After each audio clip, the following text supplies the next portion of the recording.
High বন্ধুরা, আজকে আমি হোস্টেলে বানিয়ে ফেলেছি পটল আলু চিংড়ি দিয়ে তরকারি। তার জন্য আমি ফ্রাইং প্যানে প্রথমে শুকনো লঙ্কা জিরে ফোড়ন দিয়ে দিয়েছি। তার মধ্যে দিয়ে দিয়েছি নুন মাখানো পেঁয়াজ, মানে পেঁয়াজটাকে নুন মাখিয়ে রাখলে প্রথমে একটু নরম হয়ে যায় সেই জন্য। তারপর দিয়ে দিয়েছি কাঁচা লঙ্কা চেরা দুটো।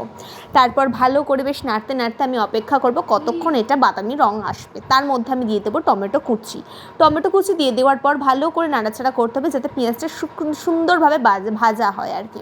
তার মধ্যে আমি এখন দিয়ে দিচ্ছি রসুন বাটা 2 চামচ, আদা বাটা 2 চামচ দিয়ে দেওয়ার পর ভালো করে কষাতে হবে মশলার কালার চেঞ্জ হবে, তেল বেরোবে। তার মধ্যে আমি দিয়ে দেবো হচ্ছে হলুদ গুঁড়ো, জিরে গুঁড়ো, ধনে গুঁড়ো 2 চামচ করে দেবো।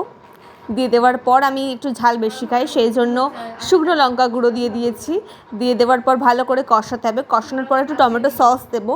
টমেটো সস দিয়ে দেওয়ার পর দেখতেই পাচ্ছ বন্ধুরা কীরকম একটা রঙটা চেঞ্জ হয়েছে, পুরো ভাজা হয়েছে। এরপর যেহেতু ফ্রাইং প্যানে মশলা কষানো হয়ে গেছে, এরপর আমি মশলাটা পুরোটাই ট্রান্সফার করবো কেটলতে ট্রান্সফার করে নেওয়ার পর আগে থেকে আমি ভেজে রেখেছিলাম পটল, আলু এবং চিংড়ি মাছ, সেই ভাজাগুলো আমি অ্যাড করে দেবো।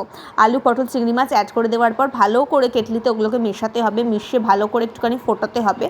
আর দেখতেই পাচ্ছ অনেকটা আমি নাড়ছি আর কতটা মানে সুন্দর দেখতে হচ্ছে খাবারটা। তারপর আমি যেহেতু এটা ভাত দিয়ে খাবো সেই জন্য অনেকটা পরিমাণ জল অ্যাড করে নেওয়ার পর শেষে একটুখানি আমি ধনেপাতা কুচি দিয়েছি, ধনেপাতার ফ্লেভারটাই আলাদা আসে। তারপর শেষে আমি গরম মশলা গুঁড়ো মিক্সড করে এটা আমি নামিয়ে নেব। খুবই সুন্দর খেতে হয়েছিল, তোমরা অবশ্যই বাড়িতে ট্রাই করবে। Thank you.